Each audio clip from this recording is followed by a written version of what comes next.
So hi friends, welcome to our channel. Friends, మనకి అటవీ శాఖలో ఖాళీగా ఉన్నటువంటి పర్మనెంట్ ఆఫీసర్ లెవెల్ జాబ్స్కి సంబంధించి ఒక లేటెస్ట్ నోటిఫికేషన్ అనేది ఆఫీషియల్గా అయితే రిలీజ్ చేయడం జరిగింది. ఈ యొక్క పోస్టులకి చేరగానే మనకి 36,000కి పైగానే మనకి శాలరీ అనేది రావడం జరుగుతుంది గైస్. ఎటువంటి ఎక్స్పీరియన్స్ అంటూ కూడా ఏమీ కూడా ఉండాల్సినటువంటి అవసరం అయితే లేదు. ఇంటర్మీడియట్ క్వాలిఫికేషన్ కలిగినటువంటి క్యాండిడేట్స్ అందరూ కూడా ఇక రిక్రూట్మెంట్కి అప్లై అయితే చేసుకోవచ్చు. ఈ విధంగా ఇక నోటిఫికేషన్కి సంబంధించి కంప్లీట్ డీటెయిల్స్ని చూసేసి ఇక రిక్రూట్మెంట్కి అప్లై అయితే చేసుకోండి. ఫస్ట్ టైం మన ఛానల్ని విజిట్ చేస్తున్నా కనుక సబ్స్క్రైబ్ అయితే చేసుకోండి. అదేవిధంగా పక్కనే వచ్చే బెల్ ఐకన్ కూడా యాక్టివేట్ చేసి పెట్టుకోండి ఫ్రెండ్స్. మీరు ఇచ్చేటువంటి లైక్స్ చాలా ఎంకరేజింగ్ అండ్ మోటివేషన్గా ఉంటాయి కాబట్టి సో ప్రతి ఒక్కరు కూడా వీడియోని లైక్ చేసి మీ ఫ్రెండ్స్ అండ్ ఫ్యామిలీ మెంబర్స్కి అయితే షేర్ చేయండి ఫ్రెండ్స్. డిస్క్రిప్షన్లో WhatsApp and Telegram channel link అనేది ఇవ్వడం జరిగింది. సో ఇంకెవరైనా జాయిన్ అవ్వట్లేదు కనుక జాయిన్ అయితే అవ్వండి. ఇక నోటిఫికేషన్ ద్వారా భర్తీ చేసినటువంటి ఈ యొక్క పోస్టులకి సంబంధించి సెలక్షన్ ప్రాసెస్ అనేది ఏ విధంగా ఉంటుందని చూసుకున్నట్లయితే కనుక టోటల్గా మనకి ఇక్కడ 2 డిఫరెంట్ టైప్స్ ఆఫ్ పోస్టులకి సంబంధించి ఈ యొక్క నోటిఫికేషన్ అనేది రిలీజ్ చేయడం జరిగింది. ఫస్ట్ ఆఫ్ ఆల్ మనకి టెక్నీషియన్ పోస్టులకి సంబంధించి సిలబస్ విషయానికి వచ్చేటైతే కనుక general English, general awareness, mental ability and reasoning, general English, arithmetic and basic science అని చెప్పేసి ఈ యొక్క టాపిక్స్ నుంచి రిలేటెడ్గా క్వశ్చన్స్ అనేవి అడగడం జరుగుతుంది. ఎవరైతే ఇక రిటన్ ఎగ్జామినేషన్ని క్లియర్ చేసినటువంటి క్యాండిడేట్స్కి ఫర్దర్గా మనకి ట్రేడ్ టెస్ట్ అనేది కూడా కండక్ట్ అయితే చేయడం జరుగుతుంది. నెక్స్ట్ ఫారెస్ట్ గార్డ్ పోస్టులకి సంబంధించి సిలబస్ విషయానికి వచ్చినట్లయితే కనుక general awareness, mental ability and reasoning, arithmetic, general English and science. Next మనకి ఇంటర్మీడియట్ లెవెల్లో కెమిస్ట్రీ, ఫిజిక్స్, బయాలజీ అటువంటి ఈ యొక్క టాపిక్స్ నుంచి 20 మల్టిపుల్ చాయిస్ క్వశ్చన్స్ అనేవి అడగడం అనేది జరుగుతుంది. సో ఎవరైతే ఇక రిటన్ ఎగ్జామినేషన్ని క్లియర్ చేసినటువంటి క్యాండిడేట్స్కి ఫిజికల్ స్టాండర్డ్ టెస్ట్ అనేది కూడా కండక్ట్ అయితే చేయడం జరుగుతుంది. టోటల్గా 3 అవర్స్ పాటు కూడా టెస్ట్ అనేది ఉంటుంది. ఈచ్ వన్ కరెక్ట్ ఆన్సర్కి మనకి 1 మార్క్ అనేది కేటాయిస్తారు. ప్రతి రాంగ్ ఆన్సర్కి కూడా మనకి 1/4 నెగిటివ్ మార్కింగ్ అనేది కూడా ఉంటుంది. నెక్స్ట్ రిటన్ టెస్ట్తో పాటు ట్రేడ్ టెస్ట్, ఫిజికల్ స్టాండర్డ్ టెస్ట్కి సంబంధించిన డీటెయిల్స్ అన్నింటినీ కూడా ఒక షార్ట్ లిస్ట్ అయినటువంటి క్యాండిడేట్స్కి సపరేట్గా మనకి ఇంటిమేషన్ అనేది ఇవ్వడం జరుగుతుంది. నెక్స్ట్ ఈ యొక్క పోస్టులకి సంబంధించి అప్లికేషన్ ఫీజుకి సంబంధించిన డీటెయిల్స్ కనుక చూసుకున్నట్లయితే కనుక SC, ST, physically handicapped women candidates ఎవరైతే ఉంటారో ఈ యొక్క క్యాండిడేట్స్ వచ్చేసరికి ఓన్లీ 600 రూపీస్ అప్లికేషన్ ఫీజు అనేటువంటి దాన్ని పే చేయాల్సి అయితే ఉంటుంది. సో రిమైనింగ్ కేటగిరీకి చెందినటువంటి క్యాండిడేట్స్ అందరూ కూడా అప్లికేషన్ ఫీజుతో పాటు ప్రాసెసింగ్ ఫీజు కలుపుకొని టోటల్గా 1000 రూపీస్ అప్లికేషన్ ఫీజు అనేటువంటి దాన్ని డీడీ రూపంలో ఇక అమౌంట్ అనేది పే చేయాల్సి అయితే ఉంటుంది. ఈ యొక్క డీడీ అనేది ఏ పేరు మీద తీయాలని చూసుకున్నట్లయితే కనుక సో మీకు దగ్గరలో ఉన్నటువంటి ఏదైనా ఒక నేషనలైజ్డ్ బ్యాంక్కి వెళ్ళి in favour of director institute of wood science and technology payable at Bengaluru అని చెప్పేసి ఈ యొక్క పేరుపై మీరు ఒక డీడీ అనేది తీసి ఒక డీడీ రిసిప్ట్ని కూడా అప్లికేషన్ ఫామ్తో పాటు కూడా సెండ్ చేసుకోవాల్సి అయితే ఉంటుంది. ఇక పోస్ట్లకి సెలెక్ట్ అయినటువంటి క్యాండిడేట్స్కి మనకి పోస్టింగ్ అనేది ఎక్కడ ఉంటుందని చూసుకున్నట్లయితే కనుక these post carry all India transfer liability in ICFRE institute or centres అని చెప్పేసి ఇవ్వడం జరిగింది. ఇనిషియల్గా పోస్టింగ్ వచ్చేసరికి మనకి అదర్ స్టేట్స్లో వచ్చినప్పటికీ కూడా ఈ యొక్క ఐసీఎఫ్ఆర్ఈ సంస్థకి సంబంధించినటువంటి ఇన్స్టిట్యూట్స్ ఆర్ సెంటర్స్ అనేవి మనకి ఆల్ ఓవర్ ఇండియా వైజ్గా ఉన్నాయి కాబట్టి ఆంధ్రప్రదేశ్ అభ్యర్థులకి ఆంధ్రప్రదేశ్లోను, తెలంగాణ అభ్యర్థులకి తెలంగాణలో మనకి పోస్టింగ్ తీసుకున్నటువంటి ఛాన్స్ అనేది కూడా ఉంటుందని చెప్పేసి ఇక్కడ మనకి జాబ్ డీటెయిల్స్లో క్లియర్గా ఇవ్వడం జరిగింది. ఈ యొక్క నోటిఫికేషన్కి ఆల్ ఇండియన్ నేషనల్ సిటిజన్స్ అందరూ కూడా ఇక జాబ్స్కి అయితే అప్లై అయితే చేసుకోవచ్చు గైస్. పోస్టుల వరకు ఏజ్ లిమిట్తో పాటు ఎసెన్షియల్ ఎడ్యుకేషన్ క్వాలిఫికేషన్ విషయానికి వచ్చినట్లయితే కనుక టెక్నీషియన్ పోస్టుకు వచ్చేసరికి సైన్స్ విభాగంలో ఎవరైతే ఇంటర్మీడియట్ అనేటువంటి దాన్ని పాస్ అయ్యి దీంతో పాటుగా ఐటీకి సంబంధించిన సర్టిఫికేట్ కానీ లేదంటే డిప్లొమాకి సంబంధించిన సర్టిఫికేట్ అనేది మీకు ఉండాల్సి అయితే ఉంటుంది. సో ఏ ట్రేడ్లో ఇక సర్టిఫికేట్ అనేది ఉండాలని చూసుకున్నట్లయితే కనుక వుడ్ వర్క్ టెక్నీషియన్ కానీ, advance wood working, plywood and panel products టెక్నాలజీకి సంబంధించి ఈ యొక్క డిసిప్లిన్స్లలో ఐటీఐ కానీ లేదంటే డిప్లొమా కంప్లీట్ చేసినటువంటి క్యాండిడేట్స్ ఇక వేకెన్సీస్కి అప్లై చేసుకోవాల్సి అయితే ఉంటుంది. సో ఇంటర్మీడియట్తో పాటు ఇక్కడ ఇచ్చేటువంటి ఈ యొక్క సర్టిఫికేట్ కోర్స్ అనేది ఎవరైతే చేసినటువంటి క్యాండిడేట్స్ ఉంటారో ఆ యొక్క క్యాండిడేట్స్ మాత్రం ఇక టెక్నీషియన్ పోస్టులకి అప్లై చేసుకోవాల్సి అయితే ఉంటుంది.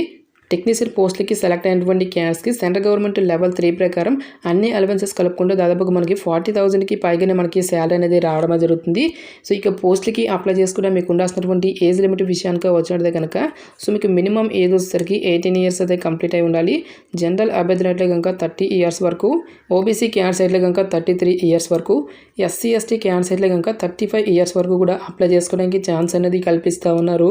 నెక్స్ట్ ఫారెస్ట్ గార్డ్ పోస్టులకి సెలెక్ట్ అయినటువంటి క్యాండిడేట్స్కి సెంట్రల్ సెంట్రల్ గవర్నమెంట్ లెవెల్ 2 ప్రకారం అన్ని అలవెన్సెస్ కలుపుకుంటే దాదాపుగా మనకి 36,000కి పైగా మనకి శాలరీ అనేది రావడం జరుగుతుంది.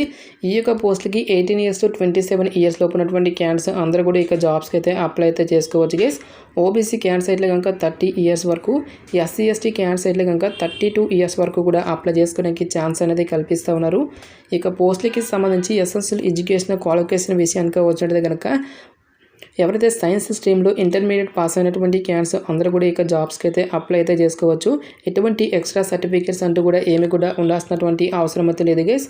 నెక్స్ట్ ఇక్కడ మనకి ఫారెస్ట్ గార్డ్ పోస్ట్కి సంబంధించి ఫిజికల్ స్టాండర్డ్స్ అనేవి కూడా ఇవ్వడం జరిగింది.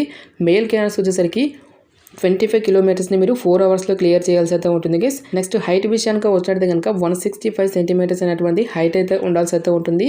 చెస్ట్ విషయానికి వచ్చినట్టు కనుక వితౌట్ ఎక్స్పాన్షన్ వచ్చేసరికి 79 సెంటీమీటర్స్, ఎక్స్పాన్షన్ అయితే 84 సెంటీమీటర్స్ అనేటువంటి రావాల్సి అయితే ఉంటుంది. నెక్స్ట్ ఫీమేల్స్కి సంబంధించిన డీటెయిల్స్ కనుక చూసుకున్నట్లయితే కనుక 14 కిలోమీటర్స్ని మీరు 4 అవర్స్లో క్లియర్ చేయాల్సి అయితే ఉంటుంది. నెక్స్ట్ హైట్ విషయానికి వచ్చినట్టు కనుక 150 సెంటీమీటర్స్ అనేది ఉండాల్సి అయితే ఉంటుంది. చెస్ట్ విషయానికి వచ్చినట్టు కనుక వితౌట్ ఎక్స్పాన్షన్ వచ్చేసరికి 74 సెంటీమీటర్స్, ఎక్స్పాన్షన్ వచ్చేసరికి 79 సెంటీమీటర్స్ అనేటువంటి రావాల్సి అయితే ఉంటుంది. నెక్స్ట్ ఈ యొక్క పోస్టులకి సంబంధించిన అప్లికేషన్ ప్రాసెస్ విషయానికి వచ్చినట్టు కనుక ఓన్లీ ఆఫ్లైన్లోనే అప్లై చేసుకోవాల్సి అయితే ఉంటుంది. నోటిఫికేషన్లో ప్రతి ఒక్క పోస్ట్కి సంబంధించి సపరేట్గా మనకి అప్లికేషన్ ఫామ్ అనేది ఇవ్వడం జరిగింది. ఈ యొక్క అప్లికేషన్ ఫామ్ అనేది మీరు ప్రింట్అవుట్ అయితే తీసుకొని మీకు డీటెయిల్స్ అన్నింటినీ కూడా మీరు ఇక్కడ ఫిల్ చేయాల్సి అయితే ఉంటుంది గైస్. నెక్స్ట్ మనకి ఇక్కడ ఫారెస్ట్ గార్డ్ పోస్ట్కి కూడా మనకి సపరేట్గా అప్లికేషన్ ఫామ్ అనేది ఇవ్వడం జరిగింది. సో మీరు ఏ పోస్ట్కి అయితే అప్లై చేస్తారో ఆ అప్లికేషన్ ఫామ్ అనేది మీరు ఫిల్ చేసి ఆ అప్లికేషన్స్ అన్నింటినీ కూడా మీరు ఆఫ్లైన్లో సెండ్ చేసుకోవాల్సి అయితే ఉంటుంది గైస్. సో ఈ యొక్క అప్లికేషన్ ఫామ్తో పాటు మీకు ఎడ్యుకేషనల్ క్వాలిఫికేషన్కి సంబంధించిన సర్టిఫికేట్స్తో పాటు మీకు latest caste certificate, OBC candidates అయితే కనుక non criminal layer certificate, next experience అనేది ఉంటాక సంబంధించిన సర్టిఫికేట్స్తో పాటు మీకు ఎడ్యుకేషనల్ క్వాలిఫికేషన్కి సంబంధించిన సర్టిఫికేట్స్ అన్నింటినీ కూడా మీరు అప్లికేషన్ ఫామ్తో పాటు కూడా సెండ్ చేసుకోవాల్సి అయితే ఉంటుంది. అప్లికేషన్ ఫామ్తో పాటు ఏ సర్టిఫికేట్స్ అనేవి అటాచ్ చేస్తున్నారో ఒక సర్టిఫికేట్స్ అనేవి మీరు అటాచ్ చేస్తున్నట్టయితే కనుక ఇక్కడ ఎస్ బాక్స్లో వచ్చేసరికి మీరు రైట్ టిక్ అనేది ఇవ్వాల్సి అయితే ఉంటుంది. ఒక సర్టిఫికేట్ అనేది మీకు లేనట్లయితే కనుక నో బాక్స్లో వచ్చేసరికి మీరు రైట్ టిక్ అనేది ఇవ్వాల్సి అయితే ఉంటుంది. ప్రతి ఒక్క ఎడ్యుకేషనల్ డాక్యుమెంట్స్ అన్నిటిపై కూడా మీకు సెల్ఫ్ అటెస్ట్ చేసినట్టే మీకు సైన్ అనేది కంపల్సరీగా చేయాల్సి అయితే ఉంటుంది గైస్. ఈ యొక్క అప్లికేషన్స్ అన్నింటినీ కూడా ఒక ఎన్వలప్ కవర్లో పెట్టేసి ఈ యొక్క ఎన్వలప్ కవర్పై application for the post of అని చెప్పేసి మీరు ఏ పోస్ట్కి అయితే అప్లై చేస్తున్నారో ఆ పోస్ట్ నేమ్ అనేది రాసి లెఫ్ట్ సైడ్లో వచ్చేసరికి మీకు ఫ్రమ్ అడ్రస్ అనేది ఇచ్చేసి రైట్ సైడ్లో వచ్చేసరికి మనకి నోటిఫికేషన్లో ఏ అడ్రస్ అనేది ఇచ్చారో ఆ యొక్క అడ్రస్ అనేది మీరు ఇక్కడ ఫిల్ చేయాల్సి అయితే ఉంటుంది. సో అప్లికేషన్స్ అనేవి ఏ అడ్రస్కి సెండ్ చేసుకోవాలని చూసుకున్నట్టయితే కనుక the director ICFRE institute of wood science and technology 18th cross Malleswaram Bengaluru 560003 అనేటువంటి ఈ యొక్క అడ్రస్కి మీరు స్పీడ్ పోస్ట్ ద్వారా కానీ లేదంటే రిజిస్టర్ పోస్ట్ ద్వారా కానీ March 15th లోపు ఈ యొక్క అప్లికేషన్స్ అనేవి ఆఫ్లైన్లో సెండ్ చేసుకోవాల్సి అయితే ఉంటుంది. గ్యాస్ మనకి ఇక నోటిఫికేషన్ వచ్చేసరికి government of India minister of environment కింద పనిచేస్తున్నటువంటి institute of wood science and technology అనేటువంటి యొక్క కేంద్ర ప్రభుత్వ సంస్థ నుంచి ఆఫీషియల్గా రిలీజ్ అయినటువంటి ఈ యొక్క notification details interest eligible candidates డెఫినెట్గా ఈ యొక్క ఆపర్చునిటీని అయితే యూటిలైజ్ అయితే చేసుకోండి. ఇక నోటిఫికేషన్కి సంబంధించిన లింక్స్ అన్నింటినీ కూడా వీడియో డిస్క్రిప్షన్లోనూ కామెంట్ సెక్షన్లో అయితే మెన్షన్ అయితే చేస్తాను గైస్.